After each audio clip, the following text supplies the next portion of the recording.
Thanks so much for tuning in to A Greater Story with Sam Collier. My name's Sam Collier, and this is a special episode. I am here right now with two-time Grammy nominated. It's two. I want to say it's two. Two-time Grammy nominated hip hop sensation, T.R.U.T.H. And we're brothers. Yeah. And we've been talking for a while just about a theological approach to this discussion. I know I've had a lot of people on Instagram, white, black, Asian, all just asking me for leadership and for guidance.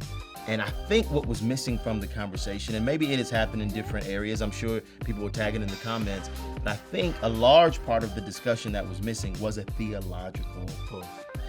So we're getting ready to talk about racism, systemic oppression, Black Lives Matter, all the above, through a theological lens. We're gonna throw to a song in a second, but what's some of your thoughts on that really quick?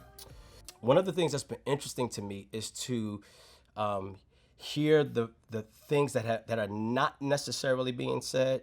And I think that the two vital components that are missing from this conversation, well, the one vital component that's missing from this conversation is the basis upon which we are arriving at our convictions.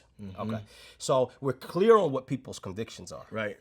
We're clear on what the fight is. Everybody's pretty much using the same language. We're fighting for equality. We're fighting for inclusion. We're fighting for respect. We're fighting for value, worth, dignity, honor, etc., equal rights, etc. We know what we're fighting for. We're all using the same language, but my concern is that we are not necessarily defining these terms in the same way, right? I think that's probably where that's part of why we in some ways it feels like we're on a hamster wheel. You know what I'm saying? Because we're using the same verbiage, but we don't define it the same way. Yeah, it's interesting. Like when you think about fundamental radical Islam, not Islam, but fundamentalist radical Islam, terroristic Islam. It's interesting because the goal of the Islamic terrorist is actually peace. If you listen to the... Let me pause for a second. Listen, if you have not noticed, I think this is important. We lost Ravi Zacharias recently. Yeah. And before he passed, you two were spending a lot of time together on apologetics. Yeah. So a lot of what the truth is going to talk about is coming from a very deep and intellectual space. And I just want you to be ready bro. as we navigate. All right. It's peace.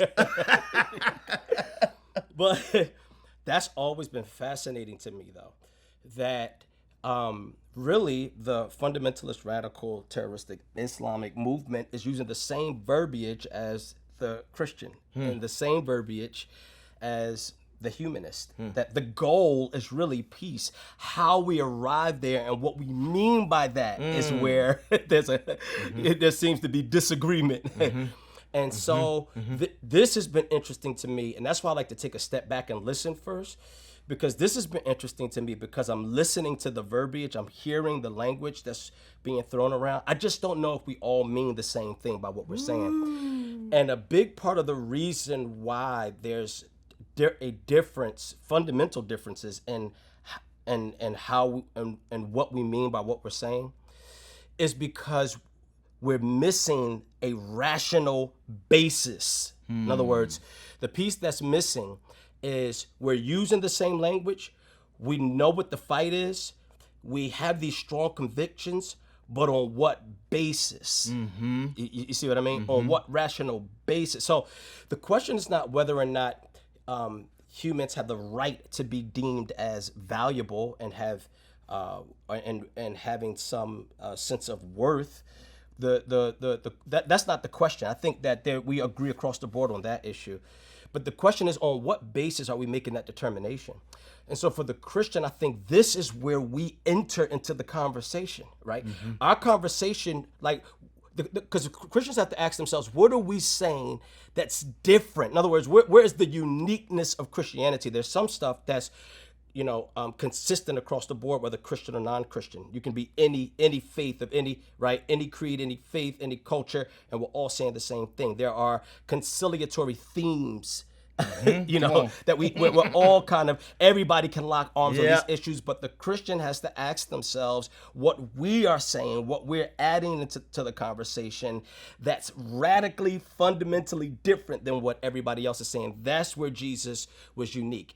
When he entered into the conversation with, for example, when Jesus talked about love was the concept of loving your neighbor was not a new concept. That's why First John says that. He's when John's talking about love, he's like, this is not a new commandment. You heard this before. This is old covenant stuff. Right. Loving your neighbor is old covenant stuff. Right. We've heard this. We've heard this. Loving God, this is not new. Like we heard that. That was 10 Commandment stuff. Like, you see what I mean? Like, this is not new. When Jesus says love God, love your neighbor, this is not new stuff. This stuff had been around for a minute. The thing that Jesus had introduced into the conversation that was countercultural, counterintuitive, was loving your enemy. It was the ethic of enemy love. That's why when Jesus came into the picture, he said, I know you've heard it said, but I say unto you. You see? So He's flipping it on his head. he's flipping it on his head. But this is unique. This was the first time they had heard that. Wait, if my enemy does this, I do that? You see what I mean? That's why he said, I know you've heard it said, if your enemy does this, you do this. Right, eye for an eye, tooth for a tooth. That's right. But I say unto you. And so I think at some point the Christian has to enter into the conversation with but I say unto you. And I think for us, that one piece, one thing that we can enter into the conversation with is this idea that it's important, if we do not find a common basis for which we are making determinations about the value of men and women, then we will forever wade in the waters of relativism. And the basis upon which we make a determination about men and women's value is the image of God. In other words, nobody's disagreeing with, do we all have value? What we're disagreeing about is on what basis. You see what I mean? So now the base, because once we have that, now we have a foundation. You see what I'm saying? Now we all have a common foundation upon which we can all say, we can all come back to that. You see what I mean? That is the common denominator, the image of God. Why should I value you? As a different ethnic, if you're from a different ethnic group or a different class, or you're in a lower class than I am, or you see what I mean? It's the image of God. And so, and interestingly enough, when you look at other faiths, Teach us. I'm in. when you look at other faiths, for example, like Islam, they don't believe in they don't believe in the image of God. In fact, they think that to see yourself as being made in the image of God in some way actually is blasphemous or sacrilegious. I think that we need a starting point, and Christians have the answer to the why. Everybody's fighting for the what. Here's what the problem is. Here's what we're fighting for. But why? Why is this important? And if I keep pressing you, because somebody can say, oh, because all humans are, but why? Well, because we should respect, but why? Why should I respect? Come on. But why? And if we don't have anything outside of us, anything objective, anything, then we're going to continue. We're going to continue on a hamster wheel. But for the Christian, we're introducing an objective, firm, foundational, fundamental why that really would help serve as a bookend to this discussion. So that's one thing. You want to take a breather? Here's a question. Yeah. Here's a question. Yeah. We're going to throw to a song in a second. Yeah. After this, but where do you see the breakdown of this taking place? So in other words, I feel like what you've communicated is there's a foundational disconnect. Yes.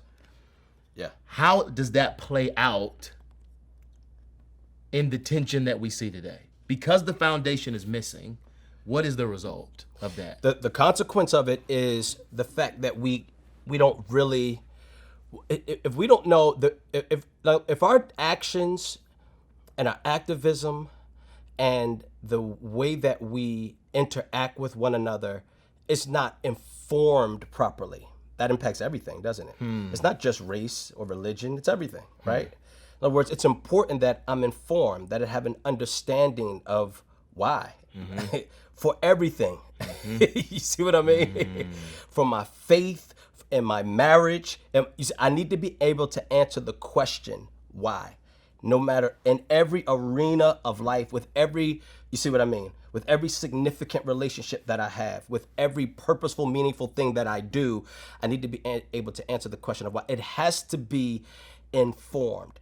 Otherwise, there's no thread to hold it together. You see, that's the beauty of having some sort of foundation, right? Apart from a foundation, Jesus said what?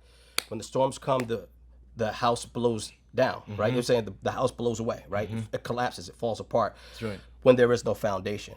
So for the same reason that a house will collapse, it's the same reason why everything collapses without a foundation. And so because that's a good question. It's like, well, people seem to be able to do what you're saying without this foundation. And I would say to that, pay attention to history, and that's not true. We keep ending up here for a reason. You see what I mean?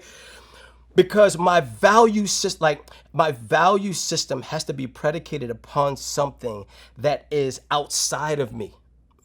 It's the only way this works. If it's subjected to my opinions, it will vacillate as fastly as opinions come and go. There it is. You see what I'm saying? There it is. Yeah.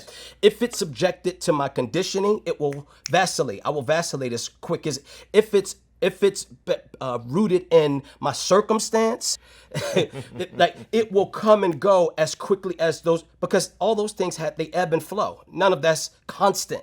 You see, we need a constant to firm us up. You see what I mean? So that we're not so one day. See right now. Come on.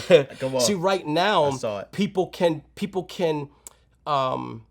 We right now we can hold hands and sing Kumbaya, but if it's rooted in sentimentalism, as soon as that passes, as soon as this. When the storm is over. When the storm is over. You see what I'm saying? Yep. As soon as the dust settles, we'll go back. Why? Because there's nothing to hold us firmly when the emotion of it gives way. You see what I mean? So I think that to answer your question, This is excellent. Can you be thinking that people have value or worth? Possibly. Do you think that people have inherent worth and inherent value apart from the image of God? I don't think so. I don't think so. And even if you do, you have to answer the question. If I believe that human beings have inherent worth and value, on what rational basis am I making that determination? And that will inform how we move forward. There's more I want to say about the basis piece, but we can move on if you want to. Listen, we got to throw this song. Yeah. This is the only song we'll play. Yeah. It's a song you wrote. Yeah. It's a song I'm on. Yeah. Welcome, Sam. Thank you. Now, I want to warn you, I'm not singing on the song. I am speaking on the song. You blessed me with the opportunity of writing my story and what it means to grow up black in America, the pitfalls of that, the fatherlessness, the abandonment. And I think it's relevant for this season that we're in. If anyone is trying to understand, a new perspective on what life looks like, coming out of poverty, going into a system, being rescued, so on and so forth.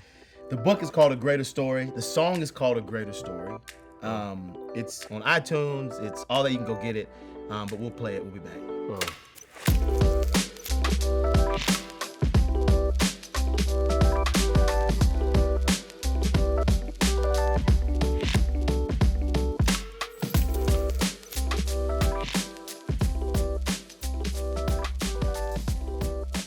All right, so we're talking about the image of God.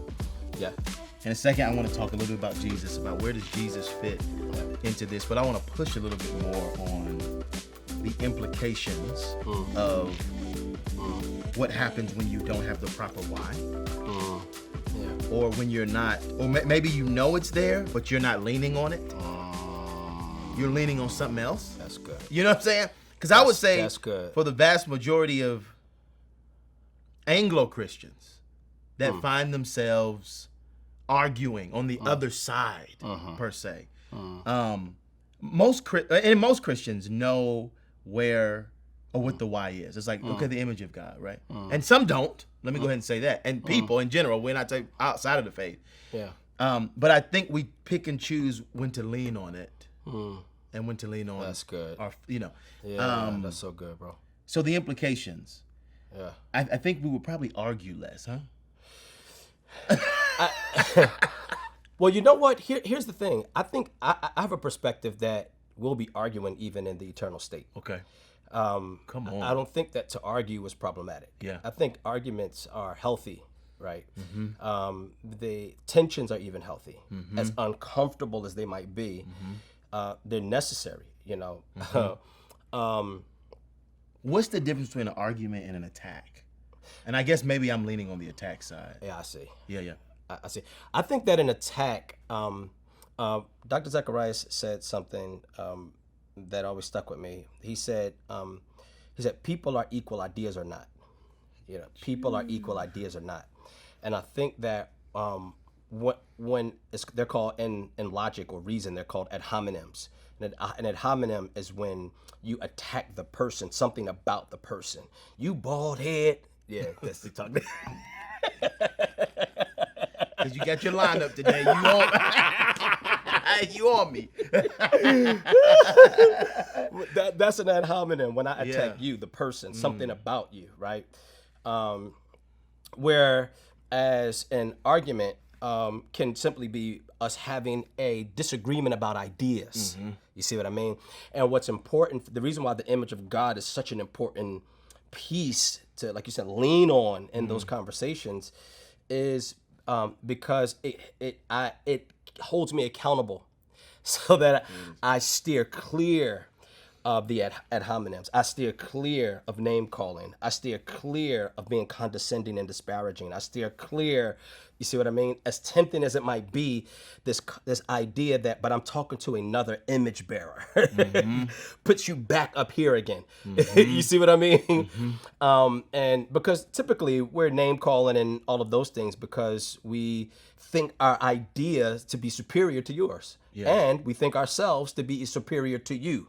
So I think that, I don't know if we'd argue less, we'd argue different.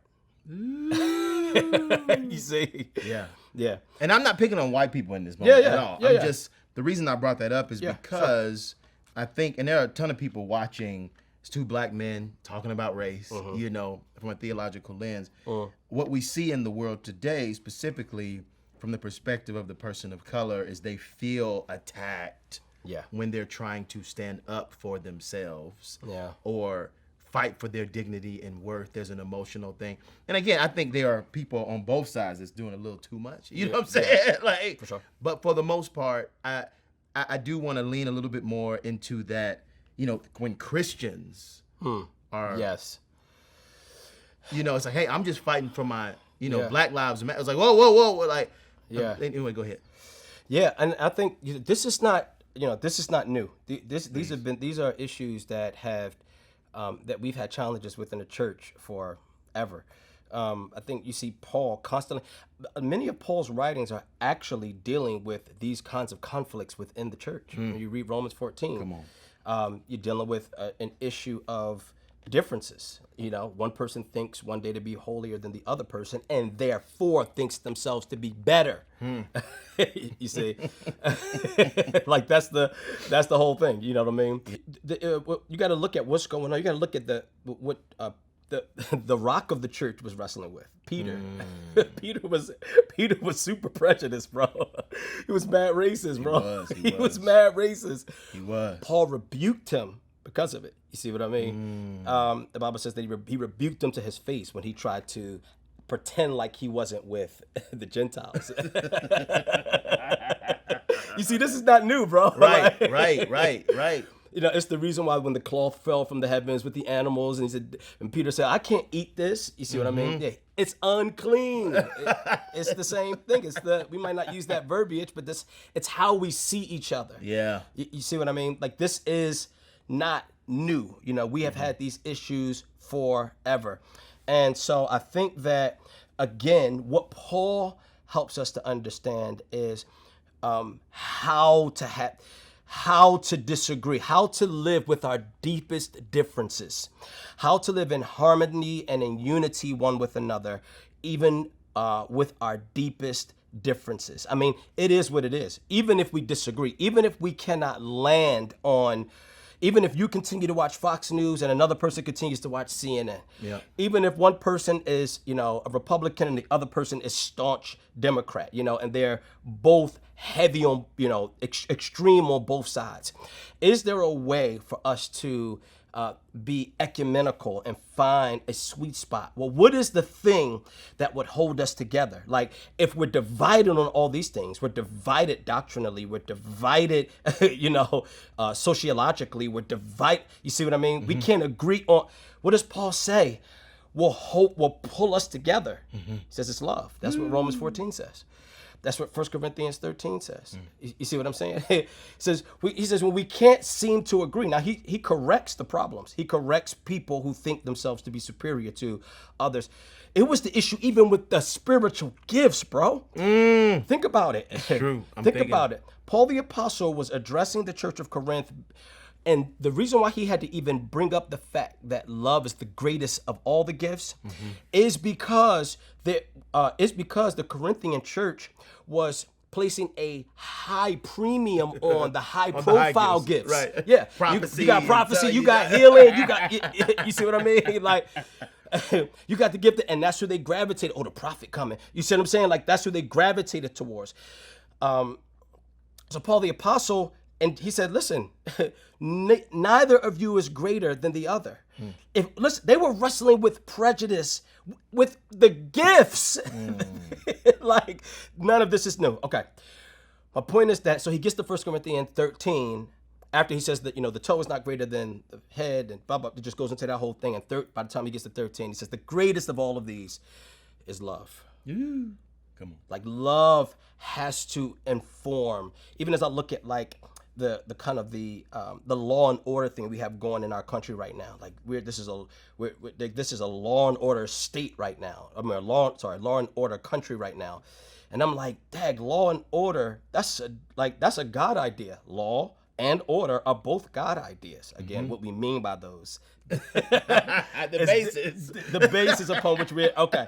But the law and order inherently, that's a God idea. Yeah. But what it should be is love, law, and order. See, because if law and order are informed by love, you see, it's the same thing. If this love piece, this patience, this kindness, this not thinking myself to be greater than you, or you not thinking yourself to be greater than me, this, if it's shaped, if it's filtered, if it's colored, if the tone of our conversation is shaped by love, if it's informed, if it's fueled by the love of Christ, compassion, understand, that would change the way we have these conversations. That would change how we riot. How we protest. I'm sorry. Yeah. That would change how we do law and order.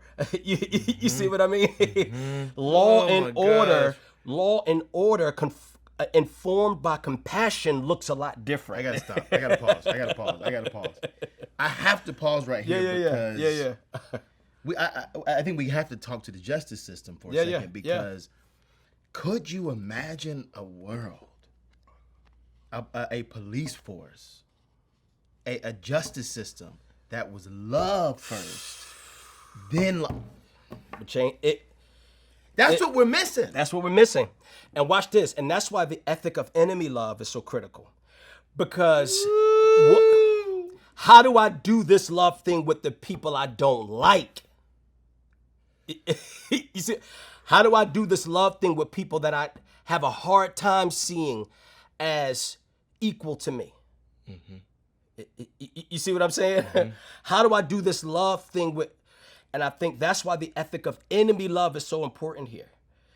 Jesus says, you go the you go the extreme other way of whatever you're feeling. You see what I'm saying? And so I do think that you're right. Imagine a justice system. Imagine a police force. Imagine if this entire conversation, whether CNN or Fox, was not so riddled with agenda that we lost, because that's what's losing this war. Like what we're losing this war because, or this battle, because it's so riddled with agenda. Right? it's so you see what I'm saying? It's too much commerce involved, too much. You see? So I just think, man, if we wouldn't argue less, we'd argue different. And if we leaned in on this concept of the image of God, however I view what you think, what you feel, how you process your how you process listen, I was in Alabama. I had to talk with a guy the guy was about 28 years old. We talked for about 2 hours. White guy? White guy. We talked about race, talked about politics. We got to the end of the conversation. The guy says to me, "You know what? You're pretty smart to be a black guy." This was 6 months ago, bro. Jesus. If anybody want to know if this thing is still exists, that's how he ended the conversation. Yeah. So, you know, you're pretty smart to be a black guy. And we were surrounded by about 6 other white people. They were like, you could just feel the whole place was just like, and I was like, it's fine. I get it. Like, I understand. It's okay. I didn't even correct it, but that time I was exhausted. We had been talking for 2 hours. And you're like, I was done. I'm going home. But here's the point. but here's the point. He also said this. He said, you know what? I actually enjoyed this conversation with you. If we had more people that talked about this the way you do, I think we'd be a lot farther. That's just going back to my point about love. Because I was very intentional, by the grace of God, to make sure that my words, my heart was filled with the fire of urgency, but my words were seasoned with grace. You see? And I think if we can find that, because those two are not mutually exclusive. You can be fired up and have conviction, while at the same time, your words be seasoned with grace. So. Well, and I think that's such an important point. I want to dive a little bit deeper on love. I know we get no. And then Jesus. Yeah. Because I don't want to. I hate using the term devil's advocate. Yeah. But I want to throw some other perspectives in. Yeah. For people of color that are watching, because you got so many people on so many different sides of just when we talk about just approach. I think most of us have hopefully the same end goal, but the way we get there is just which there's some ways I'm like, I wouldn't get there that way. That's right. I wouldn't get there that way.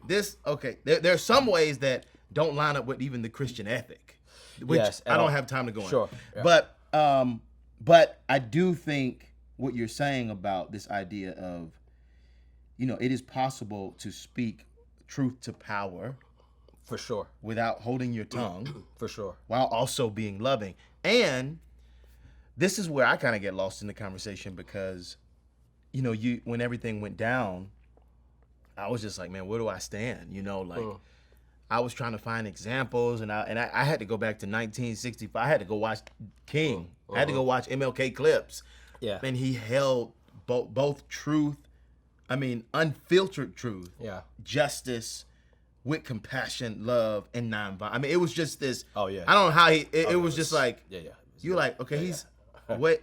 Okay, what did you just say? You know what I'm saying? And it was. Yeah. So love. That leads me to love.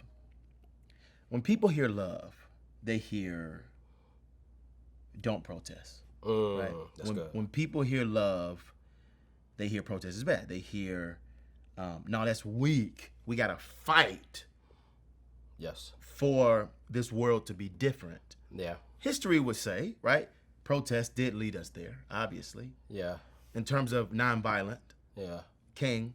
But there is still a sense of people don't want to hear the word love because they feel like it's giving up. It's, no, we need to be radical right now. We need to keep our foot on their neck. You know what I'm saying? Yeah, for sure. Where do you?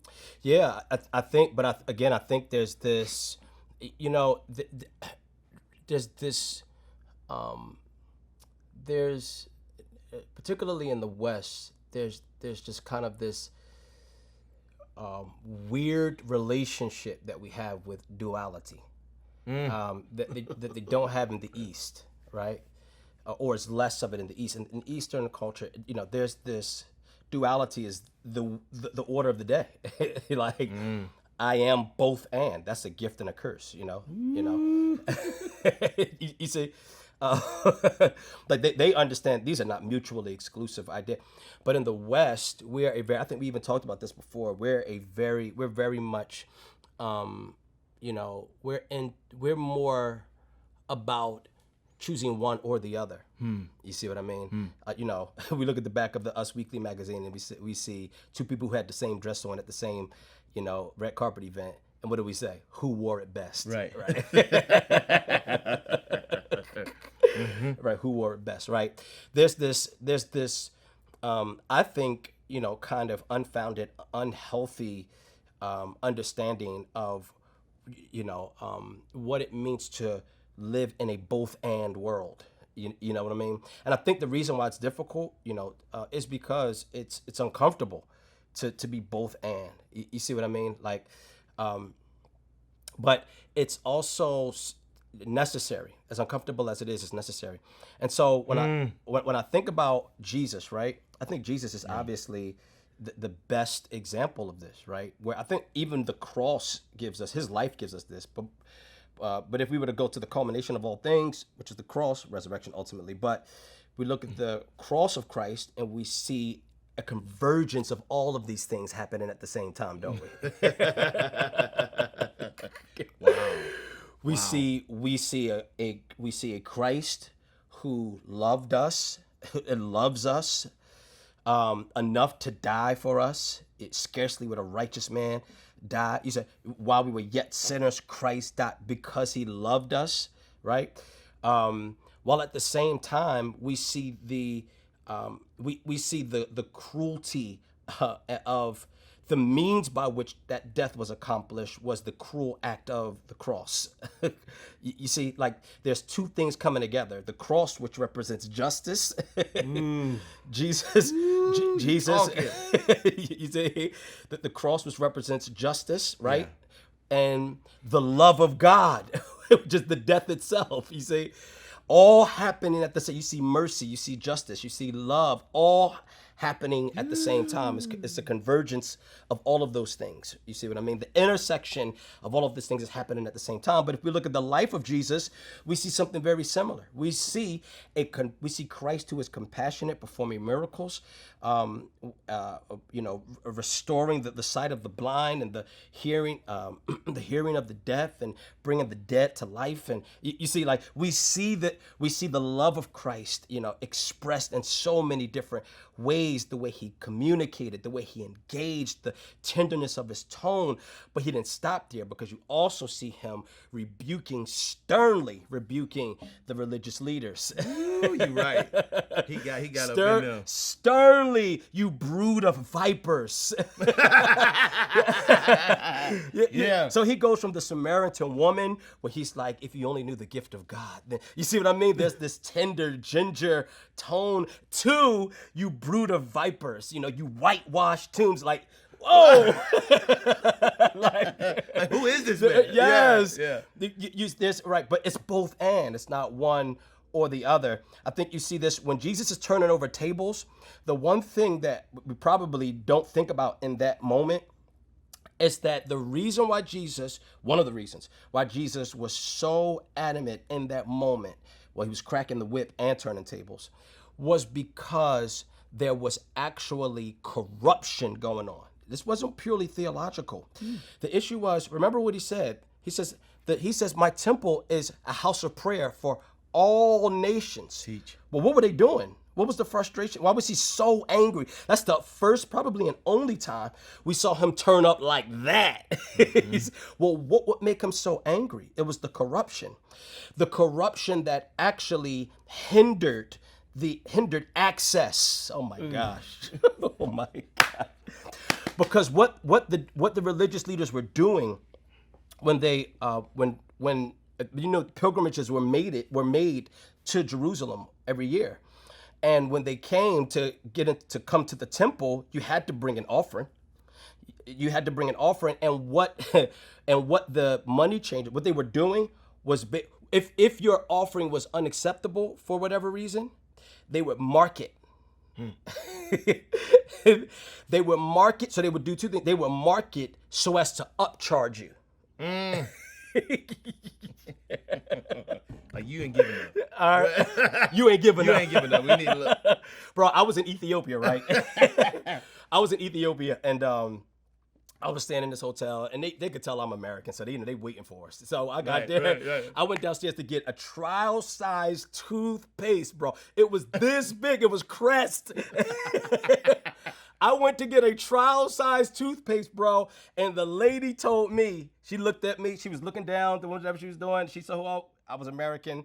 She heard my accent. She looked up. She said, $17. I said, what? I said, wait, what?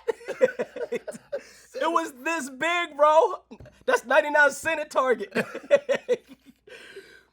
17, she upcharged me. But what that did was that made me say, oh, no, I'm going to find somewhere else to go. See, it's similar. They were denying access to people, or so if you couldn't afford it, you were turned away. You see? It was corruption. So Jesus says, you will not turn my temple into a den of thieves. You get it? See, Jesus was upset with the corruption, the injustice. You see? And so I think what that gives us is a picture of, and again, there was more going on there, but that was a huge piece of it, you see? So I'm saying that to say, there is this, in Christ, the beautiful thing about the character of Christ is Christ never had any characteristic in excess. You see, he never had any characteristic in excess. Every human being is too much of something or not enough of what they're supposed to be. You see, Jesus never had any characteristic in excess. You could tell by the way his friends talked about him once he left. When Peter talks about him in the book of Peter, he says he was undefiled. He was like, these is the dudes who was around for 3 years. He's like, I don't have nothing. I don't have nothing to say. He stood before Pontius Pilate, who said, I can't find even gall or deceit in his mouth. He never had any characteristic in excess. You see? So for Jesus to respond the way that he did in that moment was justified. And what I'm saying is for people to raise up in this moment is justified for the same reason Jesus did, which is corruption, a denial of access, etc. So, yeah, and clarity, and then we're going to give him a break and then come back to another section. Yeah. We're not saying, we're being very clear on protests. Yes, not right. I'm not saying go bust out windows. Right. We're not saying also that we don't understand why people felt as if they needed to do that. It's sad. I try to focus more on the heart behind what happened. I do too. I get it. It's not right. It might not be right, but I get it. Right. I understand it. But I think what you're saying is huge. Yeah. Because the culmination of that is, especially the Jesus access, that was just incredible. Yeah.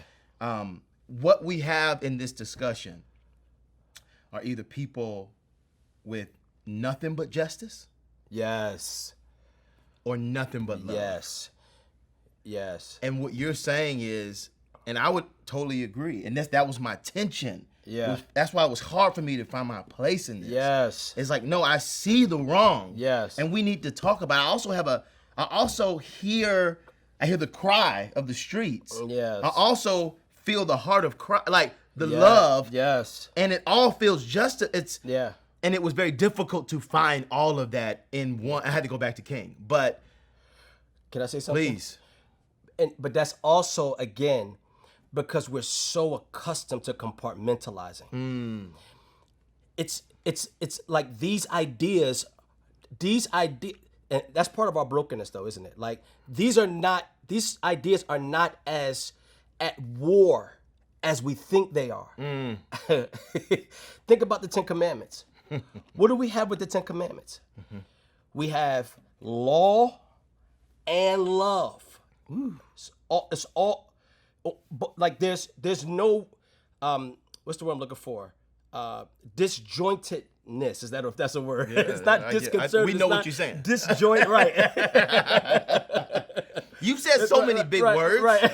We're gonna give you that one. You know what I'm saying? Give me that one, y'all. Give me that one, though. It's awesome.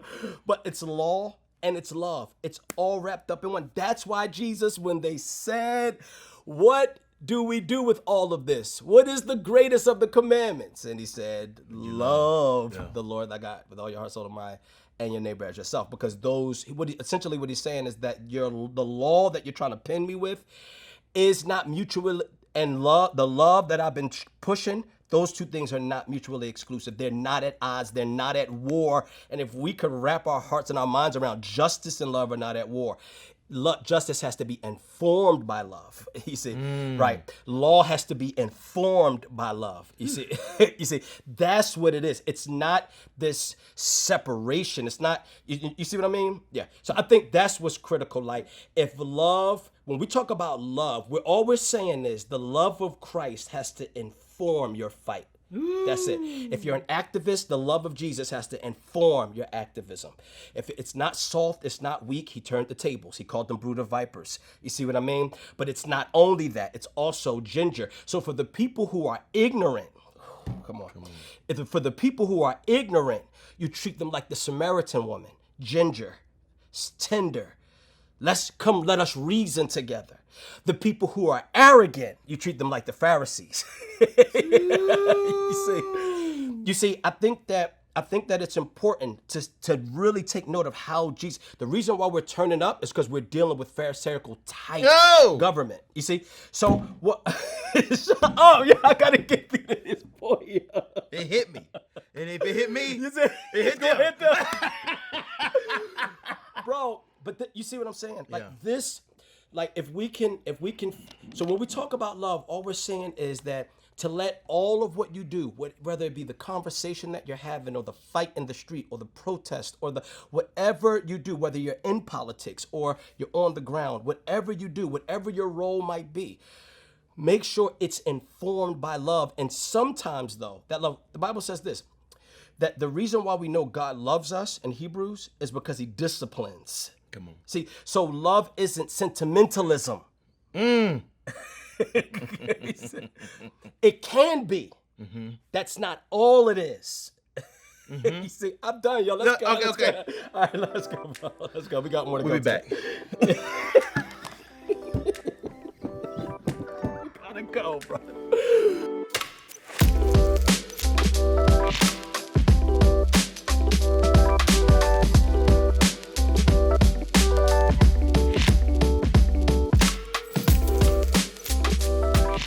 So this is coming out on the day of Juneteenth.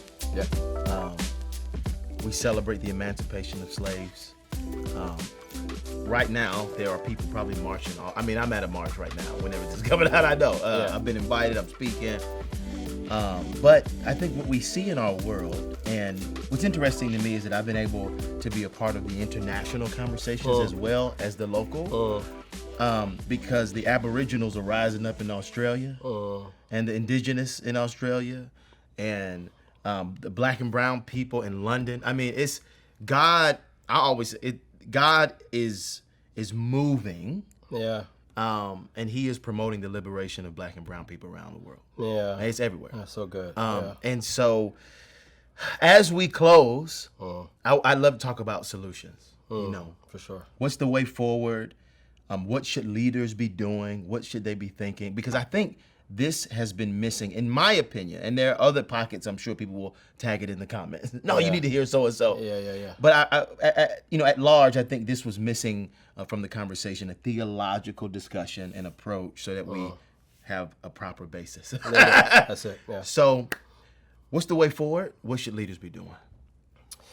The one thing that I think is, first of all, I've been really encouraged, like, just to see how many leaders have been using their voices, using their platforms, preachers, artists. KB has just been absolutely killing it. He's just. Did you see what he said? Yeah, anyway. Yes, I see what he says every day.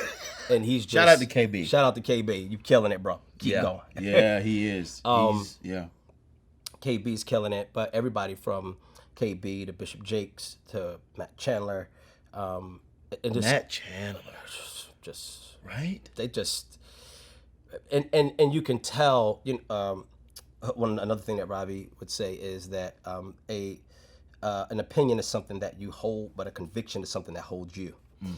And when you listen to Matt Chandler right now and others, it's like, no, you can actually hear the conviction in it. This is not coming from their heads. It almost feels like, yeah, this is God breathed. Yes, that's the sense you get from it. So That's how I feel about you today. oh, praise God, Seriously. bro. Praise God, bro. Thank you. Thanks for having me too, bro. I've been wanting to talk about this. I've been wanting to talk about it. But I was like, who am I gonna talk to? It's you. Thank you, bro. Honor, bro. Seriously. Beautiful, bro. Yeah. Love you, man. Love you too, bro. So I think, man, it's been encouraging to see all the leaders that are speaking out. I think, as we talked about a little bit earlier, what's going to be really important is for leaders to hold on to whatever conviction they have,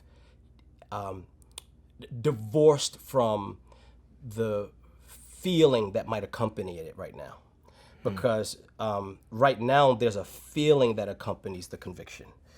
But as the dust settles, that feeling might give way to something else. You see what I mean? And the question is, like in marriage, in any commitment that you make, the question is always going to be how driven we will still be to fight for justice and human rights, etc., when the feeling fades. You see? So I think that's one thing that leaders have to just bear in mind. We have to lock that away. Because that time is coming. With this will pass. The intensity of it will die down a bit, and we have to now begin to prepare for that, so that once it happens, we still have systems in place that are still raging against the machine in order to accomplish justice in the earth. The Bible says, when justice is done, the righteous rejoice. I love that. I just read that the other day. For from the throne of God, righteousness and justice come forth. And so it's important for us to keep it going, not because it's the trending topic or the thing to do right now. And if you don't, you're canceled. So let me hurry up. And you see, that's going to be the true test of motivation when the dust settles. When politicians move, when they make decisions, oftentimes they make decisions based on consequence and not conscience. You see what I mean? Yeah. And not every politician, but in many instances, politicians, but because they have to move for the people. You see what I mean? They don't want to. There are too many other things involved. You know, and so what I would encourage is that pastors and leaders and thought leaders, and that we would all be sure to make sure that this is something that we continue to do in good conscience and not on the basis of consequence. If we're doing what we're doing because we fear the consequence of not doing it, you know, so I'm fighting for this because if I don't fight for this, I'm gonna be canceled. they'll think I'm that. Right? You see? Yeah. So I think that we have to be intentional about doing this in good conscience and not on the basis of consequence. So those are the two things that I would throw out there for leaders right now. The way forward. As we close, the way forward. The way forward, man. I was talking to Pastor Hart Ramsey the other day, who was another brilliant mind. I know. My Shout out to Hart Ramsey. Hart Ramsey. Love him. Salute. And I can't remember all his C's, but he gave me like 5 C's, like the way forward. Nice. But I remember the one thing he said was change. And when he said change is another word we throw around loosely. What do we mean by that? But he said change in writing, which I thought was, which I think is exactly what we need. Great. We can't, you can't legislate the heart. You know, there's no way to legislate morality. Right. But what you can do is you could put parameters in place that keep things from getting as bad as they possibly could. You see what I mean? Yeah. So, which is why we got the right to vote. We got the right. That's right. That's right. And all of that's important. That's right. Exactly. Yeah. That's right. That's why. So he said change in writing with dates. That's good. That's important, I think. He also said conversation. I think conversation, it's an exchange of ideas. If we can sit at the table and our conversation be seasoned with grace, while we say the hard stuff to each other, I think that's important. One thing I think is important too is, as Christians, we talk a lot about forgiveness, which is obviously that's the one of the most Core tenets. Core tenets of the faith. However, and I think this has even been missing for me personally. This issue of justice has escaped me. It's been lost to me for many years. Wow. I really just started diving in for real to and getting a sense of oh, how close this is to the heart of God. You see what I mean? So for this conversation piece, I'm just thinking that if we can sit down, man, if we can have this exchange of ideas in a way that is fruitful, where we're willing to kind of hear each other's hearts and disagree and not be disagreeable. So the third thing, confrontation, and this is the hard part. Confrontation is difficult because it hurts. It's painful. It hurts our pride. Yeah. But a part of the confrontation, you can't to be confrontational for the sake of being confrontational is problematic. But to be confrontational for the purpose of arriving at a conclusion. Listen, the way that our Bible was compiled was through confrontation. Yep. Yes, through conflict. Yep. Yeah. Yep. They went through some. That one. This one. A lot of conflict, a lot of confrontation, and so I think that if we can fight this thing out, like Paul did with Peter, rebuke one another. That's what the Bible says. Like the Bible literally says, rebuke one another. Yeah. Admonish one another. You see what I mean? If we can do that effectively, we can actually see some substantive change. Yeah. You see what I mean? So confrontation is important. And I think what that will bring about, because the goal, Jesus prayed a prayer that has still not yet been fully answered. We know what that prayer is, right? That we will be one, right? Because oneness is something that happens, it's mystical. So it's something that we are experiencing from a divine perspective. So we are one in the same way that Christ and the Father are one, right? That's from God's vantage point. But in real time, we're not one. In the same way that a husband and wife are not one immediately, right? They're one, and mystically, there's a mystical joining of one to the other, right? But in practice and in real time, there's this becoming, we're becoming one. And so I think that if we could fight right, if we could have these conversations, if we could continue to fight for systemic change so that policies are changed, laws are passed, so as to provide some sort of for the sake of civility. I think that we begin to see radical change. It begins with the church, though. It starts with us. It begins and ends with the church. The church has to be willing to sit down and box it out. Like, we have to be willing to sit there and receive the hard, difficult sayings. We have to be able to sit and yell at each other behind closed doors. And like when I was young, you know how we did it. We boxed. Like my dad was like, get out there and fight him. And I go out there, and he was like 200 pounds bigger than me. And I go out, I took my earrings like a girl. But I go out there and I'm just doing my best. I lost. But it didn't matter, because afterwards we respected each other. We fought, we boxed. I had bruises, I had scars, I was bloody. He ain't had no scars. But the point is, I learned. But I learned, and he respected me. Yeah. For the fight. And what I'm saying is that if we would just open up to the fight, I think we can get a lot farther. Yeah. I want to encourage you to watch this a couple times. Yeah. There were a lot of points made that were amazing. Bro, everything you said, it was theologically sound. I think it's going to help so many people. Listen, wherever you are around the world, I believe we are in a moment. We're in the greatest moment that we've ever been in the last 4 years. to create change, not only in this country of the United States, but around the world. I want to encourage you to do everything that you said in terms of confrontation and change and conversation, all these different things. I want to leave you with this last quote by Dr. Martin Luther King Jr., and he simply says this: "We must learn to live together as brothers and sisters, or we will perish together as fools." And if we can get this thing done, I believe the heart of God will be excited, and this world will be more like the kingdom. Thanks, bro. Thank you, bro. You the man.